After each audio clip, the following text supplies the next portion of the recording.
Hello students, welcome back to online classes, and we were talking about the percolation rate of water in different kinds of soil. Percolation means it is the speed to pass out water from a type of soil.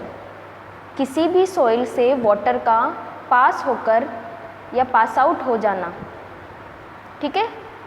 And here activity 9.4 is given, in which you have to collect different kinds of soil in same amount. And now here, you have to make 3 teams as A, B, C. और अगर आप individually ये perform करते हो activity, then you have to take 3 pipes, PVC pipes, or you can take a small tin can, or you can do this activity with your Bisleri water bottle. आपको क्या करना है, आप या तो PVC पाइप ले सकते हो सेम डायामीटर का, आप एक स्मॉल टिन कैन ले सकते हो सेम डायामीटर का, या आप इन दोनों के से अवॉइड करके अपने घर में जो पानी की बोतल होती है जिन्हें हम फेंक देते हैं, तो सेम डायामीटर यानी सेम 3 तरह की हमें बॉटल्स लेनी है और उसको हमें कट कर देना है ऊपर नीचे से, ठीक है. अब आपको क्या करना है, आपने जो 3 टाइप्स ऑफ सॉइल लेते हो A, B, C, अब उसमें आपको इस वाटर बॉटल को क्या करना है, डिप कर, जो उसमें गड्ढा जो सॉइल होती है उसमें उसको अच्छे से 2 जो होता है उसमें उसको पुट कर देना है सॉइल के ऊपर, ठीक है. नाउ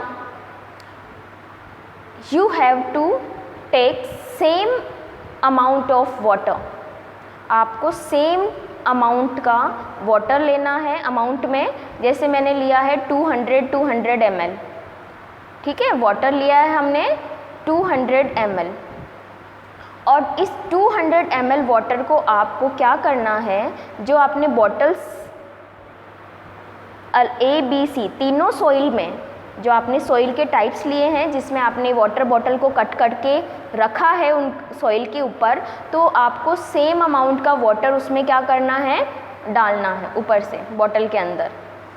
तो क्या होगा, नीचे जो सॉइल है वो उस वाटर को एब्जॉर्ब कर लेगी, इट मीन्स अपने अंदर से पास आउट होने देगी.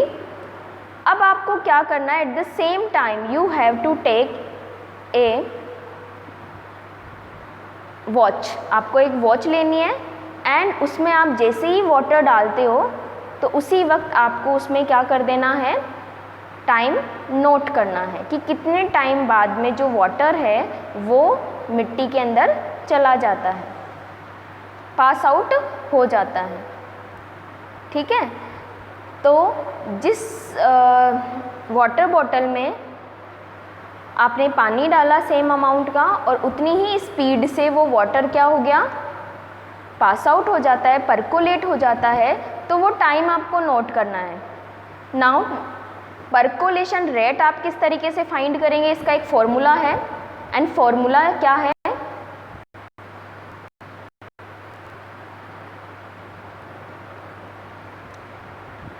Percolation rate equal to amount of water upon percolation time. Percolation जो होगा उसकी रेट कैसे फाइंड करेंगे हम, ऊपर तो हमें रखना है अमाउंट ऑफ वाटर जो हमने कितना लिया है 200 ml, ओके, एंड अपॉन में हमें क्या रखना है, percolation time, and it is taken by the watch जो हमने नोट करा है. कैसे नोट किया था हमने, जब हम पानी पोर करते हैं, ठीक है, तब हमें वाटर नोट करना है और कितने टाइम में वो पास आउट हो जाता है. तो जैसे ही पूरा का पूरा वाटर पास आउट होता है उसी वक्त हमें जो हमारी स्टॉप कॉक है यानी जो वॉच है स्टॉप कॉक, उसे स्टॉप कर देना है. तो कितने टाइम लगा है पानी को परकोलेट होने में, पास होने में, वो टाइम हमें नोट करना है. तो अपॉन में हमें वो टाइम रखना है. देन आप क्या करोगे, इसको सोल्व करोगे.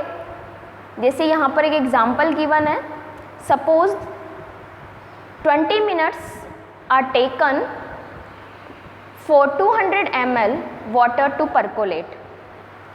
20 मिनट्स लगे हैं 200 ml वाटर को परकोलेट होने में। तो 200 ml ऊपर आ गया, 20 मिनट्स तो है जो उससे हम उसको डिवाइड कर देंगे, देन परकोलेट जो रेट होगी वो हमें कितनी मिलती है 10 ml पर मिनट।